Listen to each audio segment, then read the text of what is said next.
What's going on YouTube? Welcome back to another video. It's been way too long since you guys have seen these tanks behind me. As you guys know from the title of this video, we're gonna be showing you guys the smallest reef tank that I've set up. And I've actually set up this tank before as a small PICO tank, and I guess technically it had a fish in it. So I've done this before, but it wasn't a full reef tank. I'm adding coral to it, so it's a completely different thing. It's the Imagitarium 3.7 gallon. It's an all-in-one system. It's rimless, and I've got a couple goodies that I've done to it that I'm gonna show you guys. Alongside with that, I'll give you guys a quick update on the Innovative Marine 20 gallon Nuvo behind me, and then I've got a couple corals that I'm acclimating for this tank right now as well. So I got some goodies for you guys today. Stay tuned, let's get to it.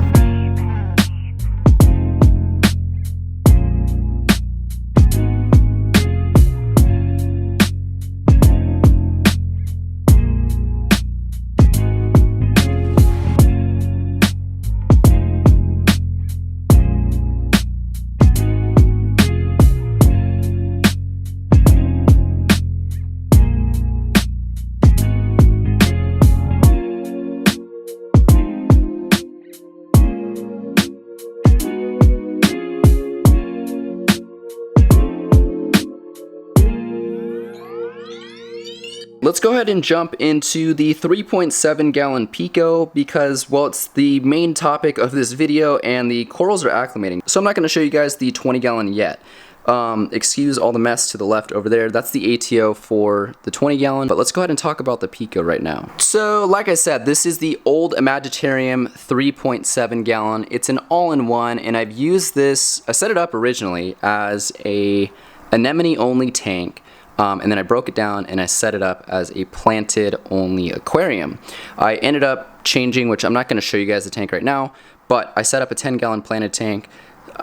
Freshwater's a little iffy right now. I might get out of that side of the hobby, but for right now, we set this back up as a reef tank. Now, since it's an all-in-one, starting with filtration, it's very simple. We've got the overflow on the right side. It's just dumping into some filter floss, and then in the middle chamber, we've got a pad of, I guess you could call like foam that we put into the 20 gallon, and it collected some beneficial bacteria over time. So that's what's in the middle chamber, and then on the left side is where we've got our return pump as well as our heater. The tank is just sitting on this little nightstand that I got from Marshall's. That's actually why I set this tank up, is because I bought a new nightstand and I had space for an aquarium, had an extra tank, and I decided, hey, let's go ahead and set up a PICO. Now onto the lighting. This is where it gets a little funky. As you guys can see, it's sitting on, well, another glass aquarium, and this is actually the old desk lamp that I used on the planted version of this aquarium.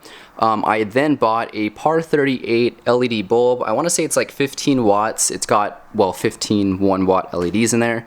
And I took off the actual hood part of the lamp, and I bought a Home Depot clamp lamp. Took the clamp and the hood off of that, and then I just wired it all the way down, I guess the skeleton or the frame of this lamp. And this is what we have, this hanging PAR 38 LED bulb. It's only about maybe a foot to 14 inches off of the water line, which means it's only about 20 inches off of the sand, which is where we're going to be putting most of the coral. And so I knew that the light was going to be too intense and too strong for such a small aquarium. I actually had the light much lower, and when I first got the bulb, the light was actually sitting on the top of the glass. So I knew the light was going to be too intense. Tried to raise it, was too intense still. So what I did was I went to Home Depot and I bought this mesh screen that you would get for like a sliding door or a patio, and I cut out these little 4x4 squares. There's two in the center, and then there's one offset on each side. Most of the light is, as you guys can see, right here in the middle, so that's where most of the coverage is. And then as the light spreads up to the side, we've got some coverage as well. So it cuts down the light a lot more. I couldn't tell you a percentage. I would say it probably cuts the light down 30 to 40%, honestly, because once you remove it, there's like just a bright white spot on this middle rock, so you can tell there's too much light. It's just gonna burn the softies that are in here. I almost considered going with a completely different light because of that, but I've always wanted to set up a PICO with a PAR 38 bulb, so we're trying to make it work, and I think this will work. Aside from that, that's all of the equipment. The only thing that I would consider adding to this tank is an ATO, the same one that I've got on the 20 gallon. A smart micro ATO will put the sensor right on the back, and we can run into the reservoir for the 20 gallon. So pretty simple setup. I think another ATO is like another $100. We don't need it yet. It would be something that I'd get if I went on vacation. But pretty much right now, all I'm doing is I have a clear cup there, and I'll just dip into my ATO, and it literally takes maybe half a cup of water every couple of days for evaporation, especially with this glass top. So it doesn't evaporate that much. So ATO is kind of unnecessary right now, but if I go on vacation for a week or two with just some corals in here, I'm gonna need an ATO. You guys might be able to see on the sand, but we do have some diatoms on the sand bed, which is interesting because we use the water that was from my pre-existing reef tank, and we just swapped it right over to this tank with some new sand and dry rock. And I did add some Biospira extra bacteria, but I honestly didn't expect to see such a large diatom bloom. And this is the day after a water change, mind you. So it was much worse yesterday. You know, having that pre-existing water and the sponge in the back that had the beneficial bacteria on it, I'm surprised this tank is still going through its nitrogen cycle. Nonetheless, it's good to see that we've got some sort of life going on in there. We're gonna continue to test until, of course, the parameters are okay. And then we've got a test mushroom right there on the sand bed that is doing decent in this tank. I just want to test a coral out and put it in this tank. So we'll do some tests today, see how it is. We might add a coral in, possibly another video, but yeah, that'll be our first test coral to see if this tank's ready to roll. I think I got you guys up to date enough on the PICO, so let's go ahead and switch over to the 20 gallon Innovative Marine. This is the newest tank that I have on the channel, and I've done a breakdown on this build before, so I'm not going to go over everything that I have, of course. A couple of the new things. We've got a Montipora back there, which is rare because I originally set this tank up to be softies only, with the exception of my Duncan, which is doing awesome, and the Green Bubble, which is one of my favorite LPS. Besides that, it was going to be the leather, the GSP, and then a bunch of toadstools. Maybe 2 weeks ago, I went to a fish store to buy that toadstool right there, and he had this Montipora that was doing awful, and he ended up just giving me this 4-inch piece of Montipora cap. And it's kind of hard to see, but it's red, and it's supposed to be green, and it's slowly coming back. So there's good polyp extension on that coral. Jumping from the Monty, like I said, we've got this little green toadstool down here that we purchased. He's the newest addition, I want to say. And then I'm not sure if you guys have seen it, but I've got this green leather as well, which is sort of new, and you guys might not have seen that. And I bought an ice cap frag rack, 8 plugs, just to get some extra real estate in the tank. Yeah, I don't know, we'll see what happens. I'm still adding coral to this tank. Aside from the PICO, I do want to set up another reef tank to get more real estate and more corals, but we'll see.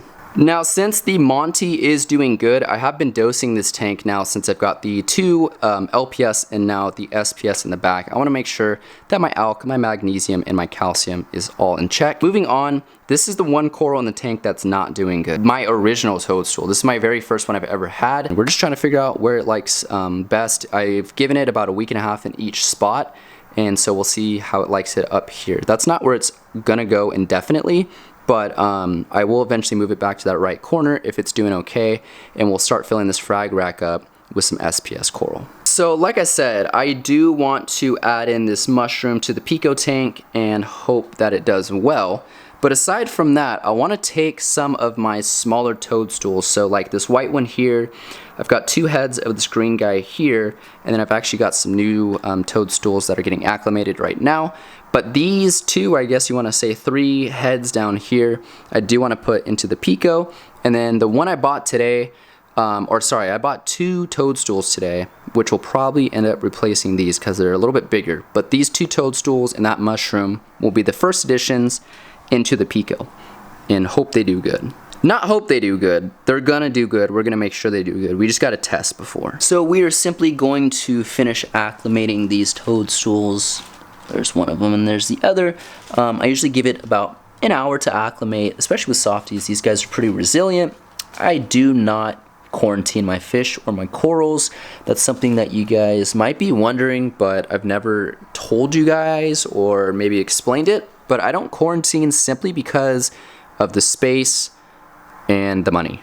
I don't have a ton of space. I realize I have multiple tanks in my room, but to set one up primarily for quarantine, I just don't. I can't, you know. I don't have the space for it, and I don't have the money.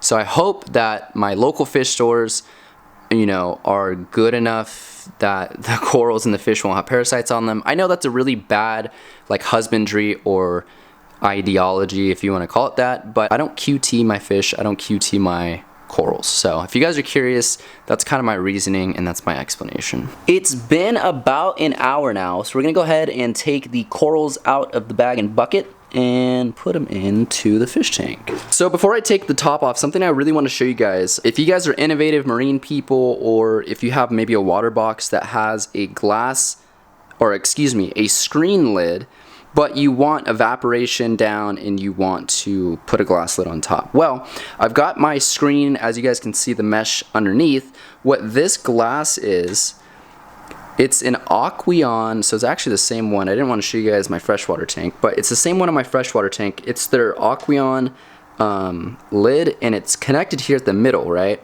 But what I did is I took an X-Acto blade and I split it down the middle so that you don't have this bar in between, because then it blocks the light, if that makes sense. So I split it, I reversed them, and now I've got a full glass lid. Mind you, this glass lid is made for a 20-gallon Aqueon tank, whereas this one is obviously made for a 10-gallon tank like it's on. So this is for a 20, I split it down the middle, and then as you guys can see, we've got a glass lid resting on the bracing part of the screen lid. So it's not resting on the actual screen, it's just sitting on the bracing here. So really good, innovative way to make a glass lid. And I think these things are like 16 bucks at PICO, so super cheap. We got the lid off. You guys can see the water flow is looking crazy. So the two corals that I got, I'll show you guys once we put them in the tank, but I just want to tell you guys, that left one there is a green polyp toadstool, so it's got a solid brown base. It's essentially like these guys here, it's just a bit larger, but it's gonna have a brown base with the green tips, whereas the one to the right of it is going to have a green base, so where the pink is going to be green, and then the tips are like this teal white, so it's almost a reverse. I haven't found it yet, but I obviously bought it now, so we're gonna get these guys in the tank. I'm recording on my phone because it's like an hour later, but these are the corals opened up. As you guys can see, this is the green base with the teal polyps. I need to turn it a little bit more towards the front of the tank. And then these are the green polyp with the brown base. So you guys can see it's pretty similar to this one, but it is supposed to open up a little bit more. And I didn't really realize that it's got the two heads just like the two heads on the green one. I hope you guys enjoyed today's updates on the, well, update on the 20-gallon, but then the reveal of the 3.7-gallon PICO. So this thing is getting set back up. We're gonna be having coral in it hopefully in the next week or so. The 20 gallons also still rocking. We're dosing, like I said. Got a couple of new corals for there, and we'll start transferring corals slowly over to this tank and kind of converting this into more SPS. That's kind of the plan. But yeah, new 3.7 gallon. Let me know if you guys are excited about this one.